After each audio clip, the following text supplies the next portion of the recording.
The way you treat people when nobody is watching says everything about who you really are. Rain hammered against the sidewalks of Manhattan hard enough to blur the city lights into streaks of gold and white across the pavement. Yellow taxis hissed through standing water. Steam curled from subway grates. And beneath the glowing canopy of Bellamy's Steakhouse, Claire Whitman balanced a silver tray against one hand while trying not to lose her patience. "I said I wanted sparkling water, not still," the man snapped, shoving the untouched glass toward her without even looking up from his phone.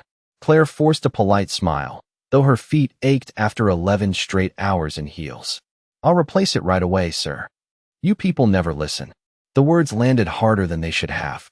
Maybe because rent was due in 3 days. Maybe because she hadn't slept more than 4 hours in almost a week. Or maybe because men in expensive suits always seem to speak like kindness cost extra. She turned before her expression betrayed her exhaustion and pushed through the restaurant doors into the cold night air. The rain hit instantly, sharp against her skin. Somewhere across the street, a siren echoed between the buildings. Claire wrapped her coat tighter and walked toward the delivery entrance where employees usually took a breath between disasters. That was when she heard the voice. Calm, low, controlled. "Sir," she already said no. Claire stopped. 20 feet away near the curb, a heavily intoxicated customer in a wrinkled designer coat was cornering one of the younger hostesses beside a black sedan. The hostess looked frozen, clutching her umbrella with trembling fingers. And standing between them was a man Claire had never seen before. Tall, broad shoulders beneath a rain-darkened black coat. One hand casually resting near the open rear passenger door of the sedan. A driver, apparently. The drunk customer laughed harshly. "Mind your business." The driver didn't move. Didn't raise his voice either. I believe she already made herself clear. Something about the stillness in his posture shifted the entire moment. No aggression. No fear. Just certainty. The customer muttered something under his breath, adjusted his coat, and stumbled away toward the flashing street corner. Silence settled under the rain. The young hostess exhaled shakily. "Thank you." The driver simply nodded once before closing the sedan door softly behind him. Claire watched him from beneath the awning lights. Mid-30s maybe. Dark hair damp with rain. Clean-shaven. Expensive watch beneath his sleeve, though oddly understated. Not flashy Manhattan wealth. Worse, quiet wealth. The kind people didn't need to prove. He noticed her staring and offered a small polite smile. Long night.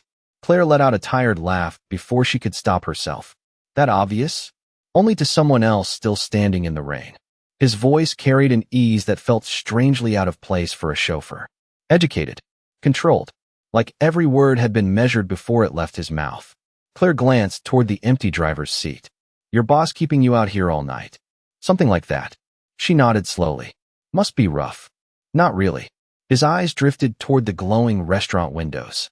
"People are more honest around drivers. They forget you're there." The answer caught her off guard. Before she could respond, the restaurant door burst open behind her. "Claire," her manager barked. "Table 12 is asking for you." She closed her eyes briefly. Of course they were. Coming. When she turned back, the driver had already stepped toward the sedan. Rain slid down the shoulders of his black coat as he opened the passenger door for someone inside, though Claire couldn't see who. "Hey," she called impulsively. He paused. "Thanks for helping her." A faint smile touched his face again. Calm. Almost distant. Someone should. Then he disappeared into the rain while the city lights reflected across the wet pavement like shattered gold. By 11:30, Bellamy's Steakhouse glowed like a jewel box against the storm-dark Manhattan street. Crystal chandeliers shimmered behind the tall windows. Waiters moved between tables in pressed black uniforms. Wine glasses clinked softly beneath the hum of conversations worth millions of dollars.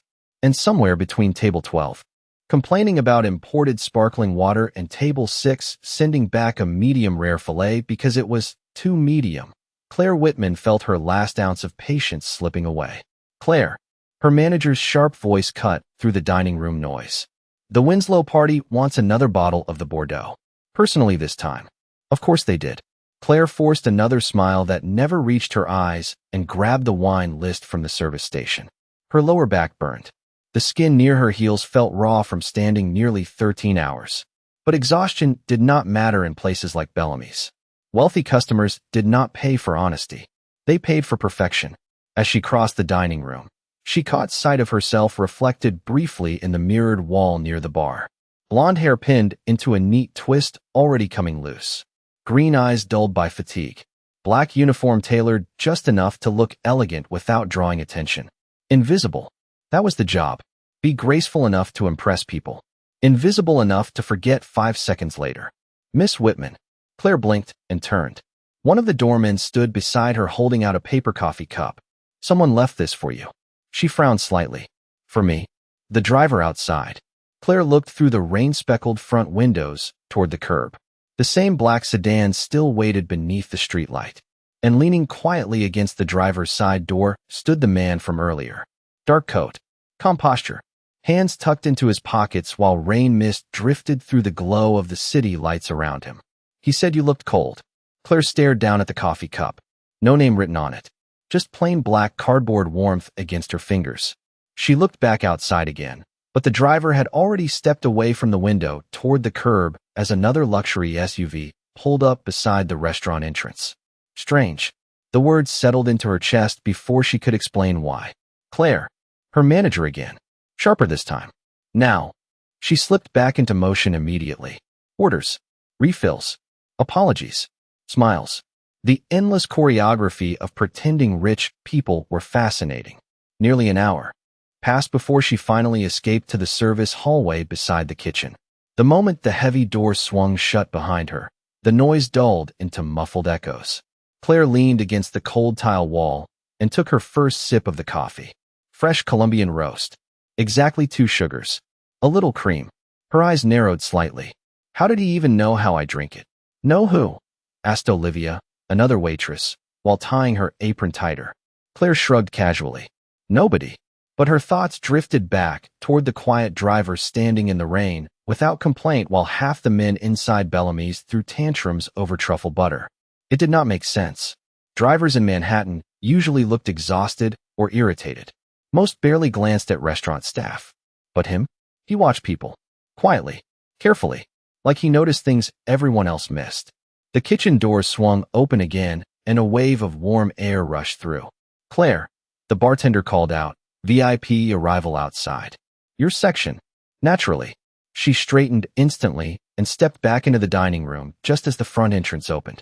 For men entered together wearing dark tailored coats worth more than her monthly rent. Executives. Lawyers maybe. The kind of people who smelled faintly of expensive cologne and airport lounges. But Claire barely noticed them because behind the group, holding the door open without a word, stood the driver. Rainwater glistened across his shoulders beneath the chandelier light. One of the executives tossed him a set of car keys without even looking back. Stay close tonight, the man said casually. We might be heading uptown after the meeting. The driver caught the keys smoothly. Of course, sir. Claire watched the exchange carefully. Something felt off again. The executives barely acknowledged him, yet somehow the entire atmosphere around the room shifted the second he entered. Even the security guard near the elevators subtly straightened his posture. Respect. Not for the executives. For him. The driver noticed Claire staring from across the dining room. For half a second neither of them moved. Then he offered that same faint polite smile before stepping back. Toward the rain outside, like disappearing into the shadows, was the most natural thing in the world. By 1:15 in the morning, the storm outside had softened into a steady silver rain that painted Manhattan in reflections and glass. Inside Bellamy's steakhouse, however, the tension only seemed to grow sharper as the night dragged on. Claire carried a tray of bourbon glasses through the crowded dining room while trying to ignore the dull ache climbing into her shoulders. Somewhere near the piano, laughter erupted from one of the executive tables. Loud, careless. The kind of laughter that came from people who had never worried about overdraft fees or subway delays or whether their paycheck would clear on Friday morning. Miss Whitman, one of the executives, snapped without looking at her. Another round. Claire placed the drinks down carefully. Of course, sir. As she turned to leave, another voice stopped her. Actually.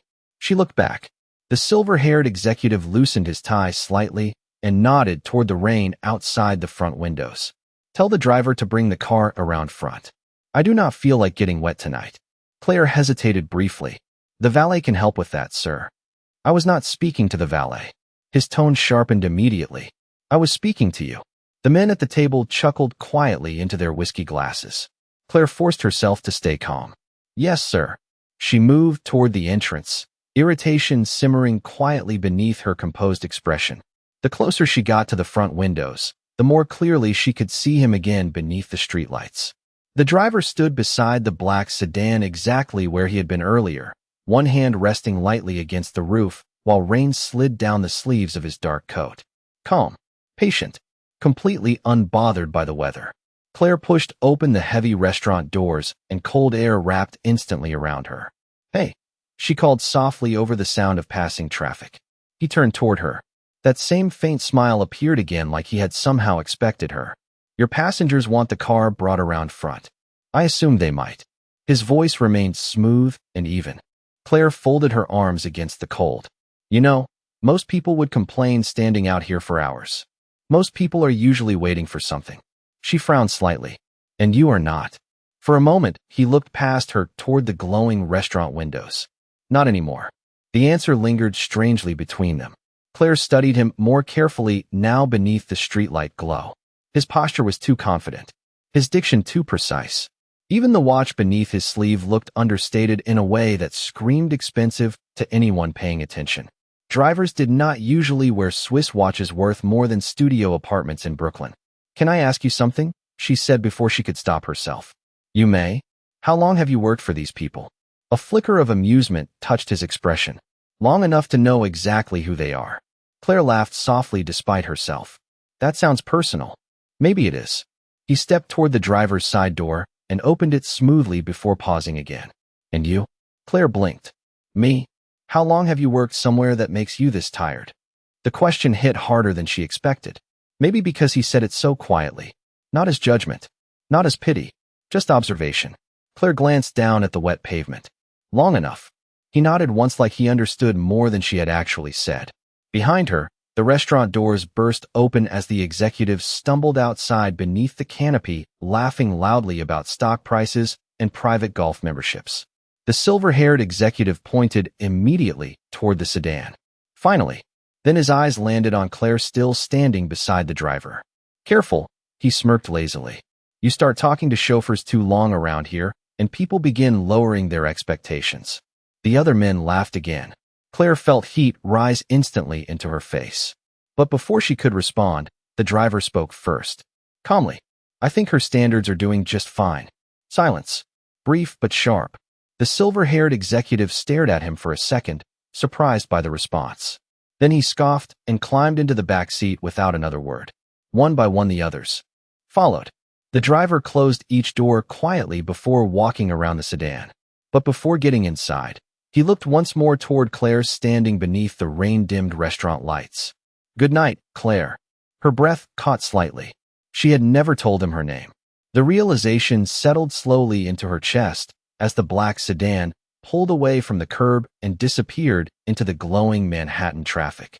Claire barely slept. By the time she reached her tiny apartment in Queens, the sky above Manhattan had already faded into that pale gray color that came before sunrise. She kicked off her heels beside the radiator, dropped her purse onto the kitchen counter, and stood silently near the window overlooking Roosevelt Avenue while the city slowly woke beneath sheets of lingering rain. But her thoughts kept circling back to the same thing. Good night, Claire. He had said her name so naturally, so casually, yet she had never introduced herself. At first she assumed maybe he had overheard her manager yelling across the restaurant earlier. That would have made sense. Except somehow it did not feel like coincidence. Nothing about him felt accidental. Claire rubbed her tired eyes and glanced toward the coffee cup still sitting beside her sink from earlier that night. Exactly 2 sugars. A little cream. Somehow he had known that too. Strange man, she thought quietly. Then she laughed at herself. Why was she even thinking about a driver at 6:30 in the morning? Because he listened, a small voice answered before she could stop it.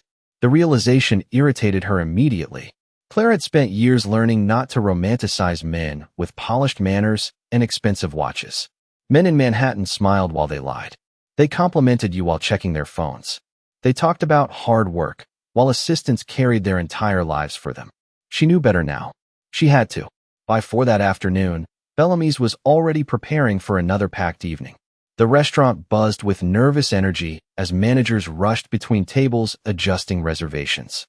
Fresh flowers arrived for the private dining room. Crystal glasses were polished twice. The executive chef personally inspected every station in the kitchen. Something important was happening tonight. Claire tied her apron behind her waist while Olivia leaned beside the locker room mirror applying lipstick. "You hear about the private event?" Olivia asked.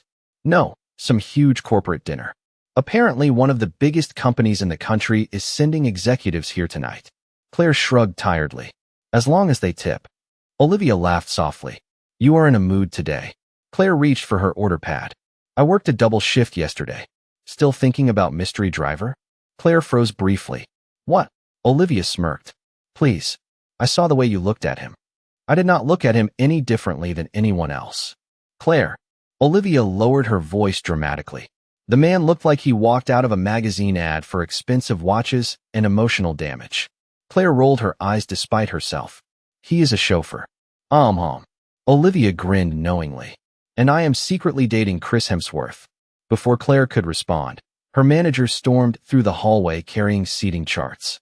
"Everyone listen carefully," he announced sharply. "Tonight has to be flawless. Cole International executives are arriving at 7. The hallway instantly went quiet. Even Claire recognized the name. Cole International was everywhere. Technology, hotels, real estate. Half the skyline in Manhattan probably belonged to them. Their board members are considering purchasing this property, the manager continued. If tonight goes badly, Bellamy's may not survive the year. A nervous silence settled over the staff.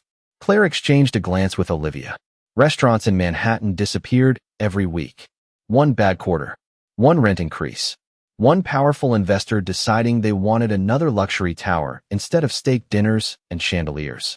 "So smile," the manager warned. "And for the love of God, do not offend anyone tonight." Outside, evening settled over the city in streaks of silver and gold. Black SUVs began arriving shortly after sunset. Men in tailored suits stepped onto the wet sidewalks speaking into phones worth more than Claire's monthly paycheck. Security staff appeared near the elevators. Even the atmosphere inside Bellamy's shifted. Tighter, quieter, anticipating something. Claire carried a tray of champagne flutes toward the private dining room when movement outside the front windows caught her attention. A familiar black sedan rolled slowly toward the curb beneath the glow of the streetlights. Her steps slowed instantly. The driver stepped out first. Dark coat, calm posture, rain glistening faintly across his shoulders beneath the Manhattan lights. Ethan.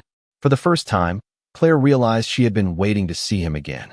He walked around the vehicle smoothly and opened the rear passenger door.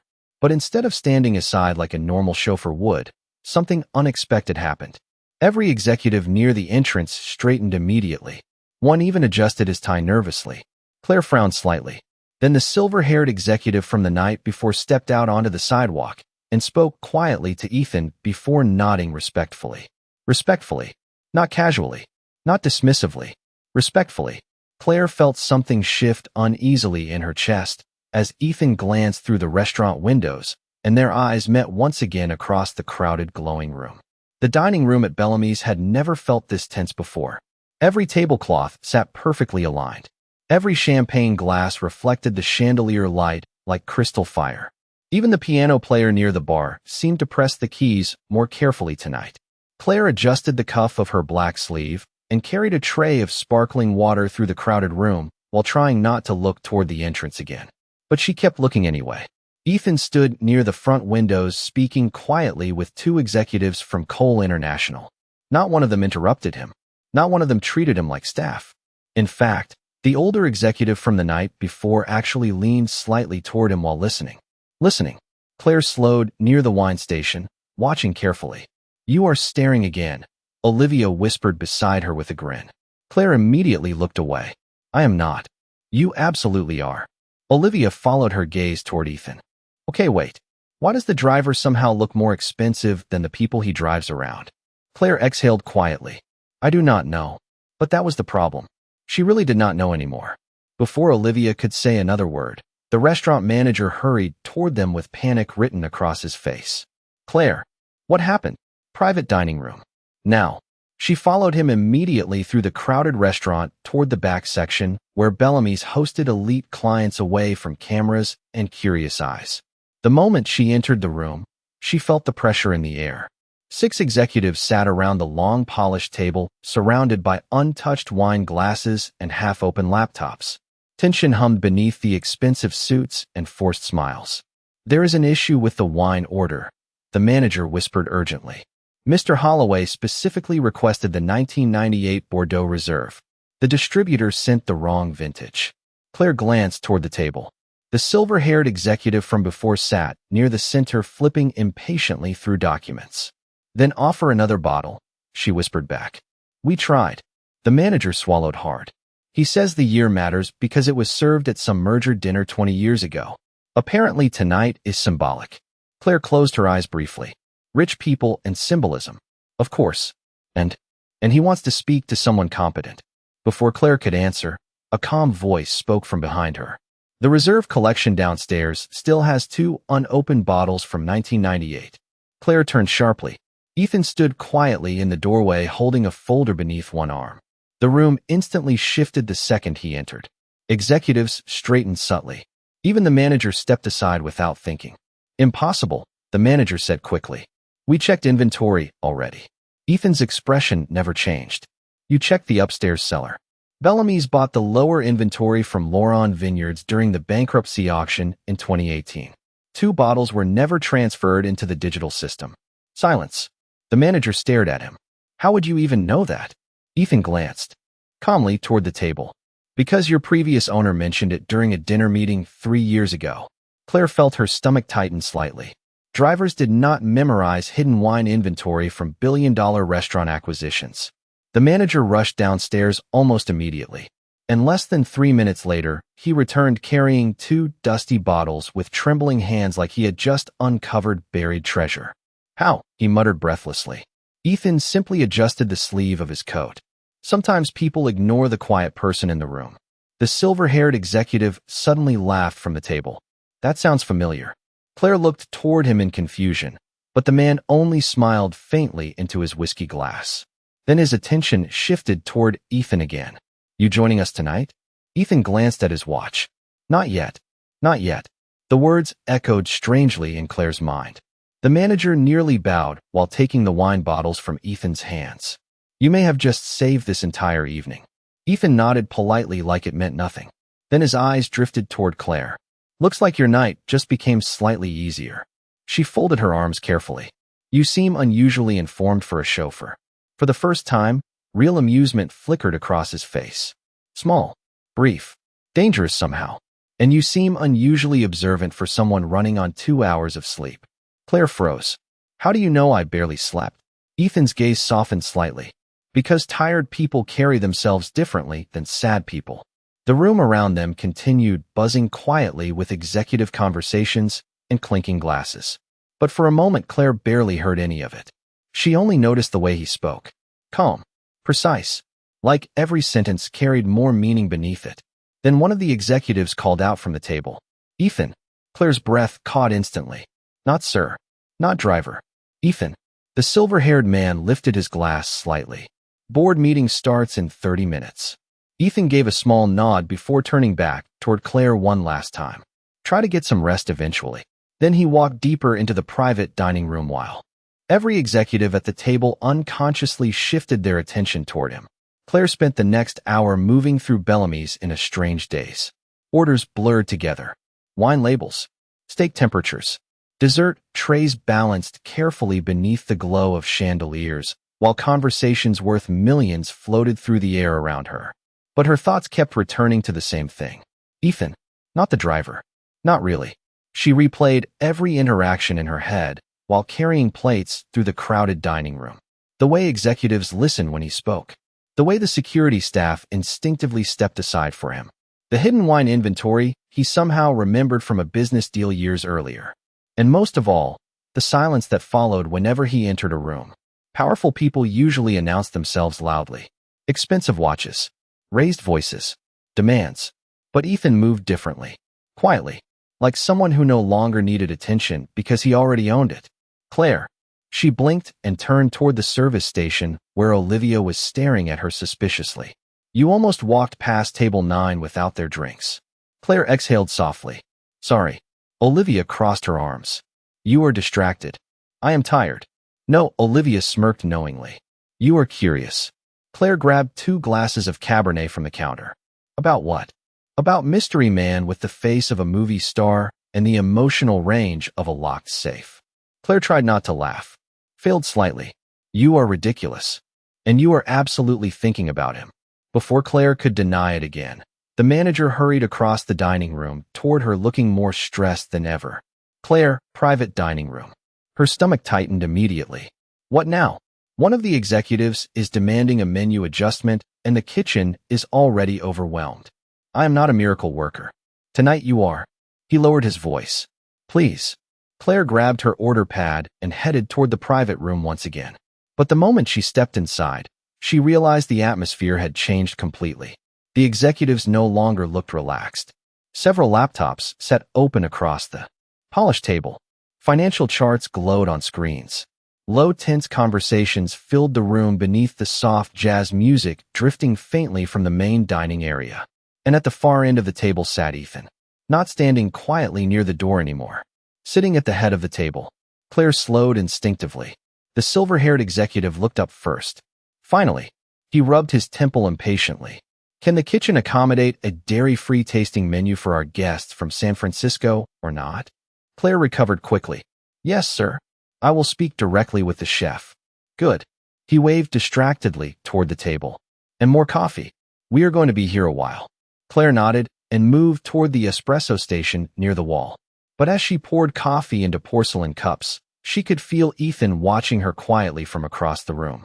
Not intensely, not arrogantly, just attentive in that same calm, unsettling way.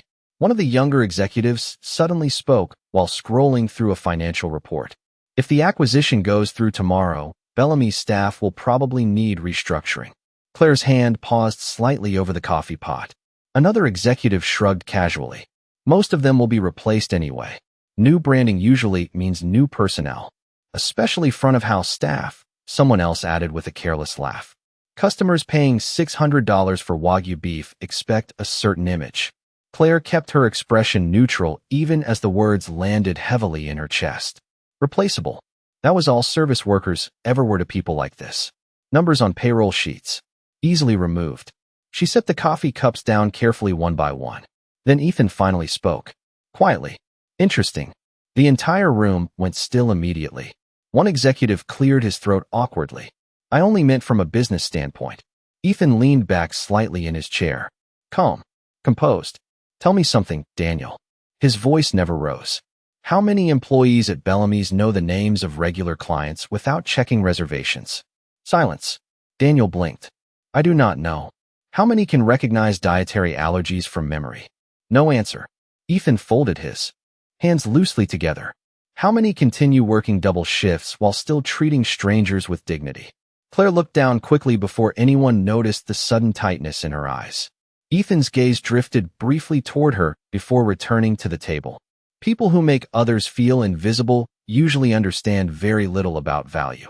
The room stayed completely silent after that. No one argued. No one laughed. Somewhere beyond the private dining room, rain tapped softly against the tall Manhattan windows while the city lights flickered across polished marble floors. Claire finished pouring the last cup of coffee carefully, but her heartbeat had changed now. Because for the first time since meeting him, she realized something even stranger than the possibility that Ethan was not really a chauffeur. He had been watching her too. The rain finally stopped sometime after midnight, leaving Manhattan shining beneath the city lights like wet black glass. Inside Bellamy's, the dinner crowd had begun thinning, but the private dining room remained alive with quiet tension and expensive conversations. Claire moved carefully between tables, collecting empty espresso cups while trying not to think about what Ethan had said earlier. People who make others feel invisible usually understand very little about value. Nobody had ever defended restaurant staff like that before. Not in front of executives. Not without expecting something in return afterward. Yet Ethan had spoken like the truth itself mattered more than the room reacting to it. That was what unsettled her most. Claire. She turned as the manager approached again, his face pale beneath the dining room lights. The board members requested late desserts in the lounge upstairs. Now, apparently the meeting is continuing. Claire glanced toward the staircase leading to Bellamy's private rooftop lounge, a section reserved only for elite clients and investors. She had only been upstairs twice in 2 years. Fine, she sighed softly. 10 minutes later, she stepped onto the rooftop lounge carrying a silver tray lined with coffee, bourbon glasses, and miniature chocolate soufflés. The atmosphere upstairs felt completely different from the main restaurant below. Quieter, more intimate. Floor-to-ceiling windows overlooked the glowing Manhattan skyline, while jazz music drifted softly through hidden speakers. Executives sat scattered across leather chairs near the fireplace, their conversations lower now. Less performative, more dangerous somehow. Real money always became quieter after midnight. Claire set the tray carefully onto the marble table near the center lounge. Desserts for the table. Thank you, one executive muttered distractedly while reviewing financial projections on his tablet. Claire began placing plates one by one when she noticed Ethan standing alone near the windows overlooking the city. His suit jacket rested over the back of a nearby chair now. White dress shirt sleeves rolled neatly to his forearms. One hand in his pocket, while the other held a glass of bourbon untouched beside him. He no longer looked like a chauffeur tonight. Not even close. He looked exactly like the kind of man Bellamy's was built for. Powerful. Controlled. Completely at home inside rooms most people spent their lives trying to enter. Ethan glanced toward her as she approached with the final dessert plate. You survived the evening. Claire set the plate down carefully. Barely. A faint smile touched his face. Still standing, though. That is usually how rent works in New York. He laughed quietly at that. Not loudly. Not performatively. Real laughter. And somehow that felt more intimate than anything else tonight. Claire folded her arms slightly. So, Ethan raised an eyebrow. So, you want to explain why everyone here treats you like you own the building? His expression remained calm, but she noticed the smallest shift in his eyes. Like he had known this moment was coming eventually. Do they? Ethan. She lowered her voice. You know hidden wine inventories. Executives listen when you speak. Security watches you instead of the guests. And apparently board meetings wait for you to arrive. He studied her quietly for a moment before answering. You notice a lot. Someone has to. The city lights reflected across the glass behind him in silver and gold. For a second, neither of them spoke. Then Ethan glanced down at the untouched bourbon in his hand. People usually see exactly what they expect to see. Claire frowned slightly, meaning, if someone wears a suit worth $5,000, everyone assumes competence. His gaze lifted toward hers again. But if someone opens car doors for a living, most people stop looking deeper than that. Claire looked away briefly toward the skyline. That still does not answer my question. No, he admitted softly. It does not. Before she could press further, the rooftop doors suddenly opened behind them. The silver-haired executive stepped inside, holding a folder beneath one arm. We are ready, he announced toward Ethan. Every conversation in the lounge quietly stopped. Claire turned slowly. Several executives stood almost immediately. One even straightened his tie instinctively.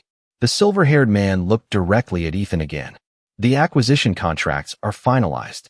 We only need your signature. Silence settled heavily across the rooftop lounge. Claire felt her heartbeat slow strangely inside her chest. Ethan remained still beside the window for one long quiet second before setting his bourbon glass down untouched onto the marble table. Then he adjusted the cuff of his sleeve with calm, practiced precision and looked toward the waiting executives. Let us finish it then. Nobody moved before he did. Not one person. And suddenly Claire understood the truth all at once. Not through some dramatic announcement. Not through a speech. Through silence. Through the way powerful men waited for him to walk first.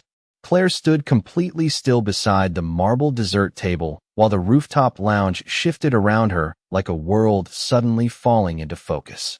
The executives were no longer pretending now. No carefully constructed illusion. No casual treatment.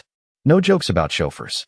Every person in the room watched Ethan with the kind of quiet attention reserved for people capable of changing lives with a single decision. Ethan moved calmly toward the long conference table near the windows overlooking Manhattan. No dramatic speech. No announcement. Just effortless authority. The silver-haired executive opened the folder immediately and placed it before him. The final acquisition terms for Bellamy's and the surrounding property, he said carefully. Ethan scanned the pages briefly while the others waited in complete silence. Claire felt heat rush into her face as realization settled heavily inside her chest. Coal International was not sending executives tonight. Coal International belonged to him. Ethan picked up the pen slowly. Employee retention clauses were included? Yes, another executive answered quickly. As requested. Health coverage extensions? Approved this afternoon. And the salary adjustments? Already budgeted. Ethan nodded once and signed the final page with calm precision. The silver-haired executive exhaled visibly in relief, while several others immediately relaxed into their chairs. Just like that. Millions of dollars moved with one signature from the man she thought spent nights waiting outside in the rain beside a sedan. Claire lowered her eyes toward the silver tray in front of her, suddenly painfully aware of every moment she had assumed she understood him. The rooftop doors opened again as Bellamy's manager rushed upstairs breathless with anxiety. Mr. Cole, he began nervously before stopping short after seeing the signed contracts. His face paled instantly. You are Ethan Cole? Ethan looked up calmly. I am. The manager swallowed hard. Sir, if there has been any issue with service tonight, there has not. Ethan's voice remained steady. Bellamy's performed well under difficult circumstances. Relief nearly collapsed the manager's posture. Thank you, sir. Truly. Ethan glanced briefly toward Claire, standing near the dessert table. Your staff worked harder than most executives in this city tonight.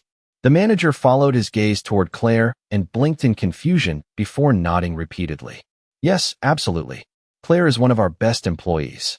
Claire suddenly wished the floor would open beneath her heels, because now every interaction replayed differently in her mind. The coffee, the rain, the way he defended her in front of executives, the way powerful men waited for him to speak before speaking themselves. Ethan had known exactly what he was the entire time, and she had spent days talking to him like he was invisible to the world. Strangely, he never once seemed offended by it. The executives slowly began gathering documents and preparing to leave, while conversations returned quietly around the rooftop lounge. Claire turned to collect the empty dessert plates as quickly as possible, desperate suddenly for distance from the humiliation crawling up her neck. Claire. Ethan's voice stopped her instantly. Soft. Calm. Too close now. She turned slowly. He stood only a few feet away beside the city windows, Manhattan lights glowing behind him like gold reflected across dark water. Without the executives crowding around him, he somehow looked even more powerful now. Simpler. Sharper. I should have told you, he said quietly. Claire forced a small, awkward laugh. Probably. Are you angry? She looked down briefly at the tray in her hands. No. Then she corrected herself honestly. Maybe at myself a little. Ethan studied her carefully. Why? Claire let out a breath. Because I spent days assuming things about you. So did everyone else. That is different. Is it? His tone carried no accusation. Only curiosity. Claire shook her head slowly. I thought you were a driver? She nodded once. Ethan smiled faintly. I was. Claire frowned in confusion. What does that mean? He leaned lightly against the edge of the marble table. 5 years ago, I started spending several nights each month working quietly inside my own companies. Driving. Serving. Observing. Why? Ethan's gaze drifted briefly toward the glowing skyline outside. Because people behave honestly around employees they think do not matter. Silence settled gently between them. Somewhere downstairs, faint jazz music floated upward through the restaurant, while rainwater still glimmered across the Manhattan streets far below. Claire looked at him differently now. Not because he was rich. Oddly, that mattered less than she expected. It was the loneliness in the way he said observing that stayed with her. And what did you learn? She asked softly. Ethan looked back at her then. Calm. Gray eyes steady beneath the city lights. That kindness is becoming rare. His voice lowered slightly, but not invisible. For a moment, neither of them moved. Then one of the executives approached carefully from across the lounge. Mr. Cole, the car is ready downstairs. Ethan nodded once before turning back toward Claire. You defended me before you knew who I was. Claire blinked slightly. You defended that hostess before I did. A small smile touched his face again. Real this time. Warmer somehow. Fair point. Then he stepped away toward the elevators while every executive around him instinctively moved aside to let him pass first. 3 months later, Manhattan no longer felt quite as cold to Claire Whitman. The city was still loud, still restless. Taxis still screamed through intersections beneath glowing billboards while strangers rushed past each other without eye contact. But something inside her had changed quietly after that night at Bellamy's. Maybe because she no longer looked at people the same way. Bellamy's itself had changed too. The acquisition by Cole International had become official within weeks, but unlike the rumors everyone feared, almost none of the staff had been replaced. Salaries improved. Health insurance expanded. The ancient kitchen equipment downstairs finally stopped breaking every Friday night. Even the exhausted dishwasher named Louise now smiled occasionally instead of looking permanently defeated. The biggest surprise, however, was Claire herself. One rainy Thursday afternoon, the restaurant manager called her into his office overlooking the dining room. She expected another scheduling problem. Instead, he handed her a cream-colored folder embossed with the Cole International logo. "Mr. Cole personally requested this," he said nervously. Inside was an offer for a new position. Guest Relations Director for Bellamy's flagship property division. Double her current salary. Full benefits. Paid education support. Claire stared at the paper in silence. There has to be some mistake. No mistake. The manager adjusted his tie awkwardly. "Apparently, Mr. Cole believes you understand people better than most executives do." She almost laughed at that. Almost. Instead, she accepted the position 2 weeks later while trying not to think too much about the man responsible for it. But thinking about Ethan had become difficult to avoid. Because even after the acquisition, he still occasionally appeared at Bellamy's without warning. Never with bodyguards crowding him. Never making scenes. Sometimes he sat quietly near the windows drinking black coffee while reviewing contracts. Sometimes he walked through the kitchen asking employees if equipment repairs had actually been completed properly.